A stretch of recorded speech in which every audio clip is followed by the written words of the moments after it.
These resonating sounds have existed for centuries.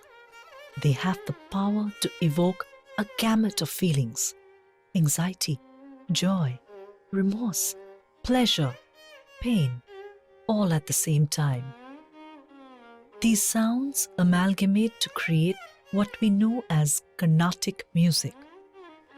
While this form has traversed an eventful journey, it has also evolved to become an integral part of our cultural ethos.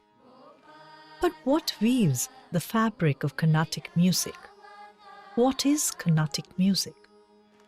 Carnatic music, the word means Karneshu Atati iti Karnataha. The music, any music that pleases your ears is Carnatic music.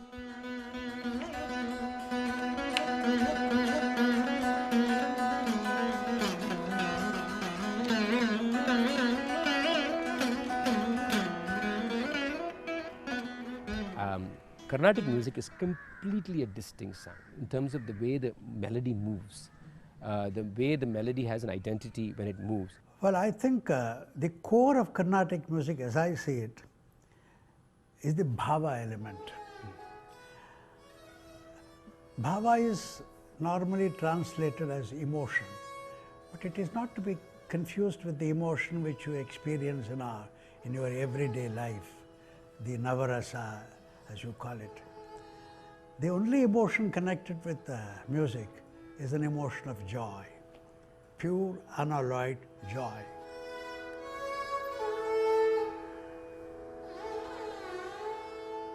When we talk about the core of Carnatic music, I have two things very importantly to say. One is the bhakti, the other is the ragas. Bhakti, because Carnatic music is mainly vocal based, and there are compositions again which have lyrics, and these lyrics express a lot of bhakti. So mainly Carnatic music is an expression of bhakti. The second aspect, very important aspect, is ragas. Ragas are formation of various emotions, expression of emotions through notes.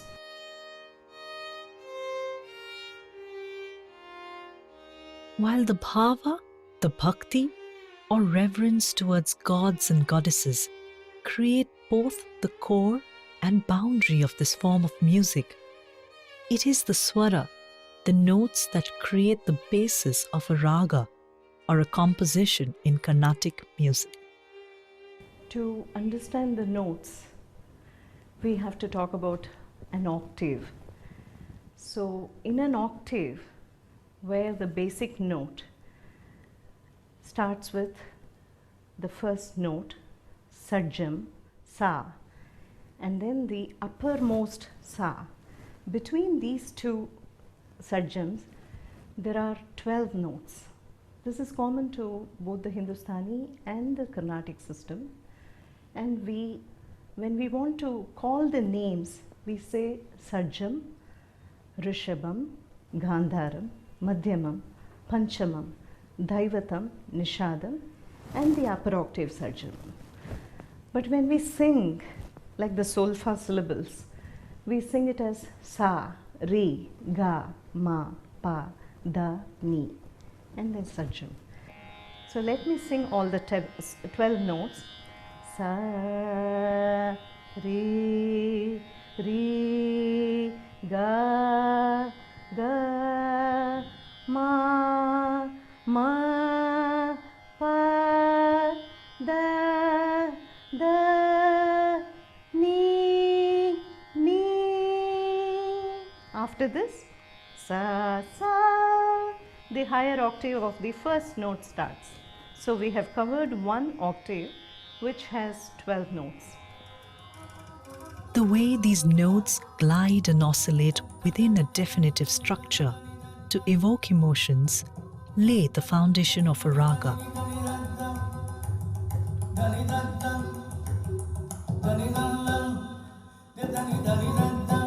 Ornate in construct and context, each raga carefully adds or omits notes to express an identity that is unique to itself.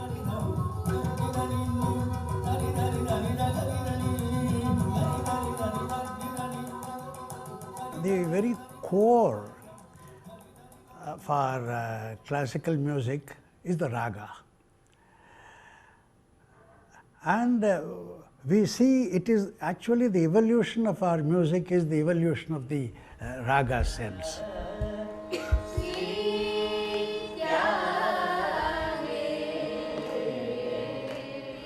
First, raga is not a vague idea.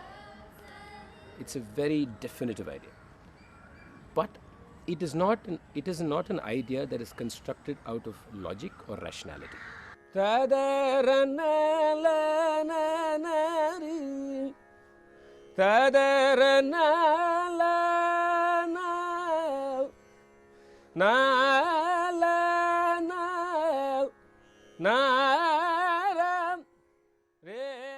It's a body of melodic movements. It's a body of aesthetic sounds. Now the question is, how does that body come together? That's the tough part. The body comes together because through a period of time, other than the fact that they have certain swaras and they have certain melodic units, but melodic units have no utility in art unless there's something called emotion.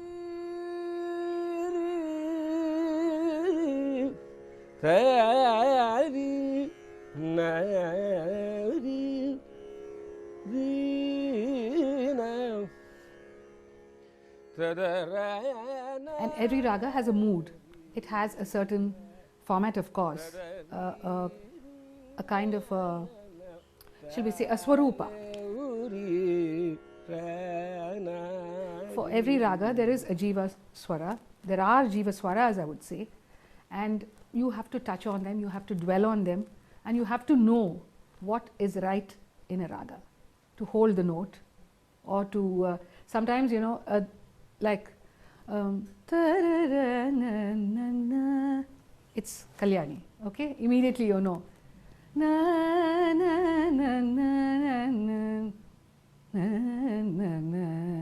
This is Rishabha Priya. But you have to show it. My guru used to say, again, I have to quote her so many times because everything that I have kind of got into my system is from her.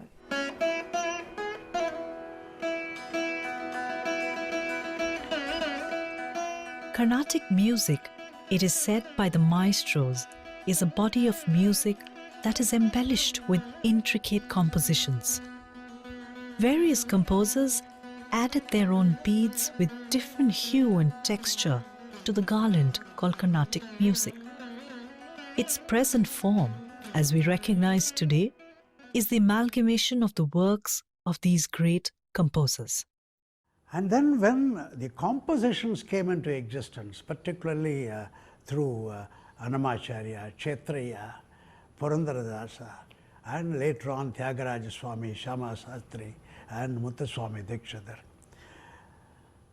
these people composed their kritis, so to say, their songs, again prayer to Lord Almighty.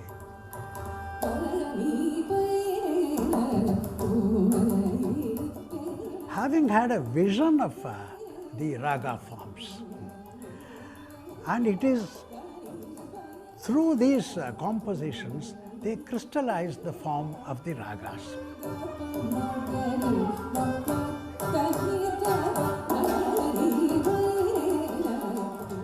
The father of Carnatic music, Purandaradasa, who belongs to the 15th century.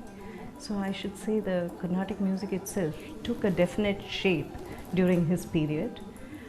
After that comes the golden period during the 18th century, when we have the Trinity composers, Saint Tyagaraja, Muthuswami Dikshitar and Shyama Sastri. The kritis and kirtanas, the compositions, started very seriously from the Trinity period.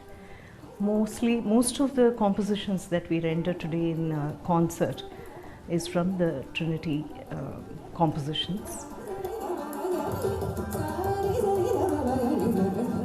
Most composers left a mudra, like Shyama Sastri used Shyama Krishna, and Muthuswami Dikshitar used Guru Guha.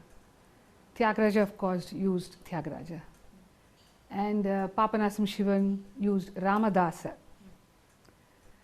So there are certain terms that each composer has clung on to give that mudra and to show that it is his composer, and to show that it is his composition. The repertoire of compositions in this music is vast and they're extremely important. Composition is what constructs the core of Carnatic music. Varnams, kritis, kirtanas, javalis, padams, tilanas, all that are diverse compositional manifestations, give the music its identity. But what are these forms exactly? Any Carnatic music performance is centered on one compositional form, which is the kirtana or kriti as referred to. All concerts will predominantly have a lot of kirtanas. Kirtanam comes from the word sankirtanam, which is basically devotional music. So there is not so much importance to the melody. It is the lyrics which are very predominant.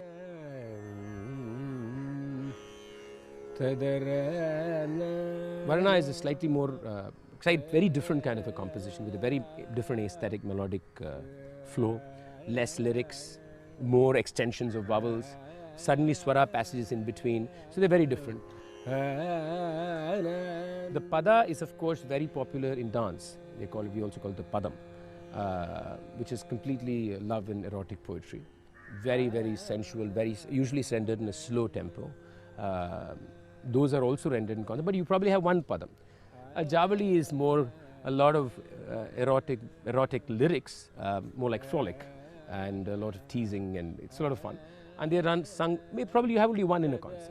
A tilana is like in Bharatanatyam. You have a tilana that concludes the concert.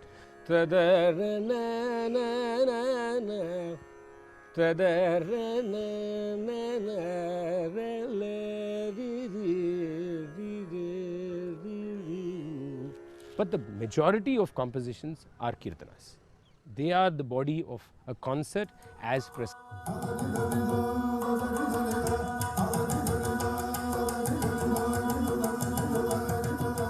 Another unique form of rendition is the ragam, tanam, pallavi, a form that begins with melodic fluidity and ends with a rigid rhythmic structure.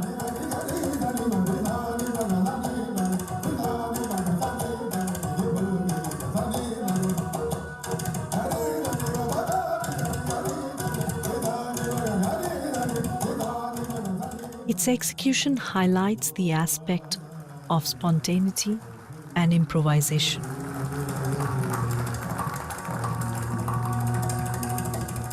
It is often considered as a true test of a musician's technical and musical abilities.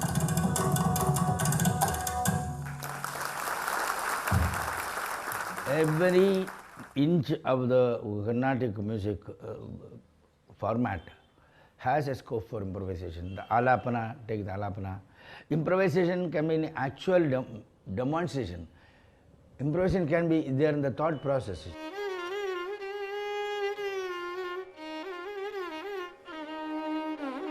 And when you concentrate on the raga, it's of course the manodharmic aspect, the creative, the imaginative aspect. And there lies the challenge for every artist.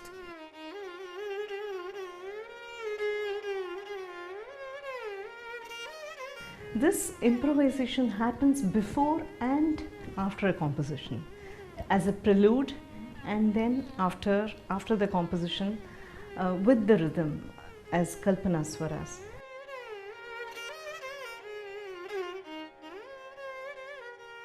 Within the structure is embedded the possibility of singing an alapana. You sing an alapana, you sing a neraval, you sing a kalpana swara.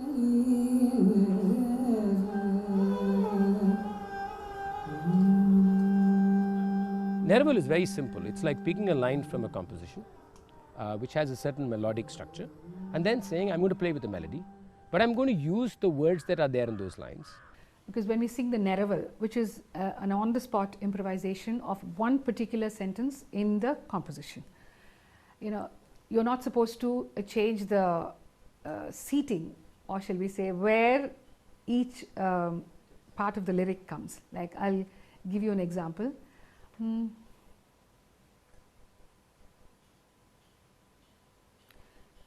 Vel aniyum amara karakamala kurunagaithaval arumugavel maruvum amala karakamala. Now I'm going to sing a Neraval, okay? Kurunagaithaval arumugavel maruvum amala karakamala kurunagaithaval arumugavel maruvum amala karakamala. Can you see how we don't move the words, but we change the way we sing the words to the Neraval, but at the same time conscious that you're not moving too much away from the seating position of each of the lyrics.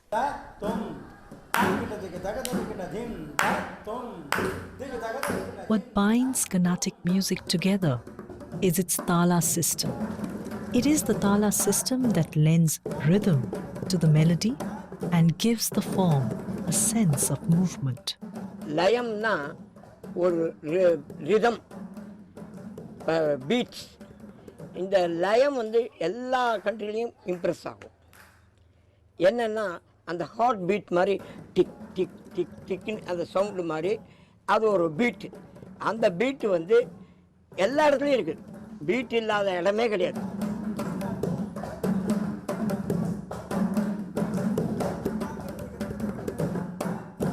Tala is a very important aspect, and this rhythmic aspect has to be kept to the gate. You know, like takadimi, takadimi, takadimi, takadimi. That has to be the gate through the composition.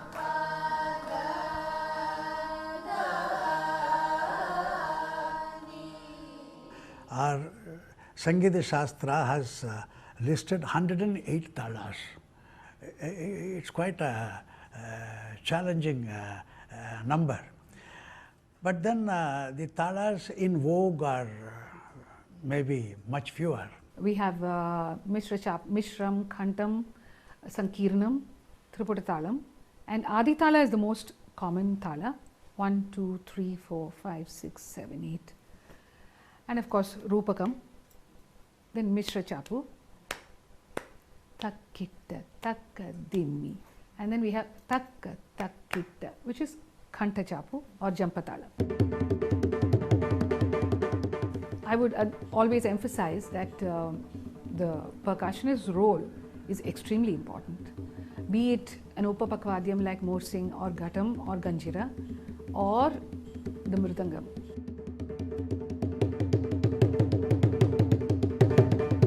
In Carnatic music, the role of the mridangam player is much more. He is not only a complementary accompanist, but he is a constructive, creative, positive factor in the success of the concert.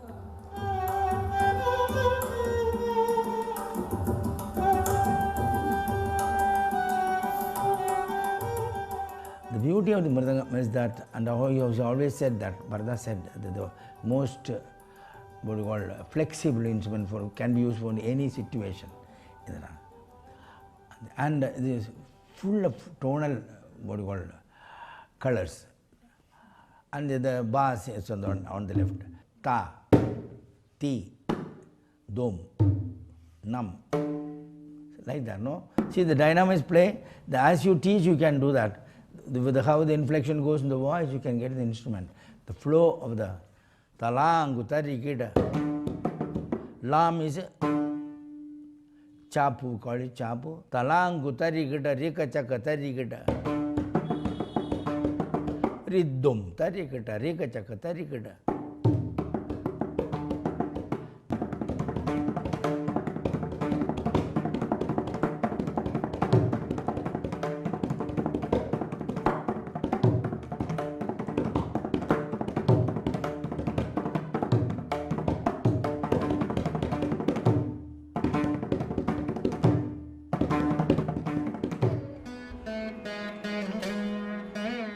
While Mridangam holds a special place of significance in Carnatic music, there are several other instruments like the veena, the flute, the violin that complement the form.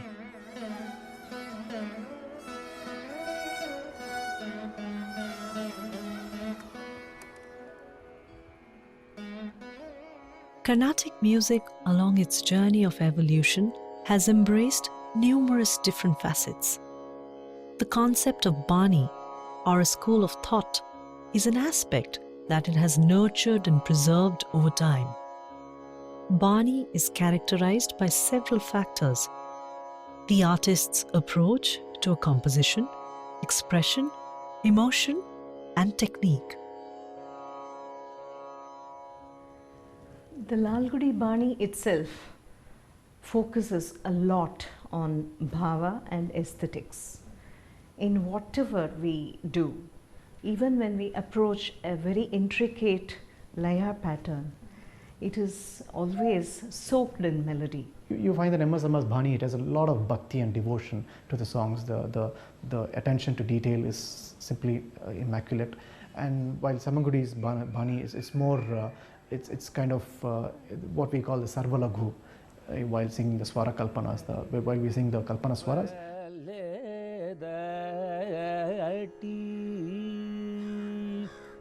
An intensely personal aspect of Carnatic music is about surrendering oneself to the divine. It is about submerging yourself into the unknown, the realm of spirituality. They say it has the power to elevate the soul. But what does it mean, and how does one attain it? Many times when you sing, the moment takes over. Like you get into the lyrics so much that I don't exist anymore. I feel a kind of an energy, and then you choke with emotion. You're not able to sing further. Then you stop, and then you continue. When you sing alapana, no, and in tune with the Shruti, the Swara, Tanpura, or what is it? This is the area where you really get lost in the music. There you forget your breathing, you forget your tonal flow up or down, or you don't know. The ideas come, ideas are carried, ideas are finished, and then when the ideas come out as a finished product, you have no other role than to enjoy it. Tyagaraja Swami once said, Ilagani vivarimpalenu, I cannot describe this to you. Swanubhava vedyame, you have to experience it yourself.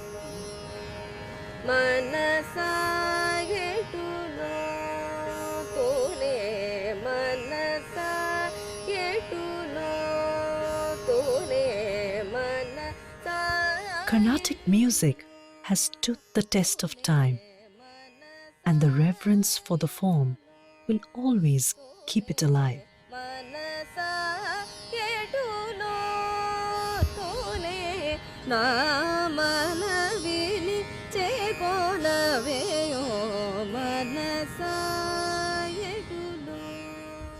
There are 3 generations after me who are performing and ready to perform. 3 generations, not 1, but 3. And they are extremely talented, very capable musicians. So there's I think we are probably at a good phase. But that doesn't mean we should sit back and do nothing. I think there's a lot to be done in terms of how we can present this art to a lot of people, increase the exposure. Whatever the changes, it has always been in a positive way. You see musicians enjoying the support of Rasikas, and the media nowadays, it's playing a very, very crucial role. The musicians of today also have got that high degree of intellect to take on this challenge. The vocal prowess, virtuosity, and every department you see there is a tremendous improvement when you compare today's artists with the earlier generation of artists. And what with the intellectual capacity of the modern day artists, and also the aesthetic apparatus which they have built, I believe that there is indeed a great future for classical Carnatic music.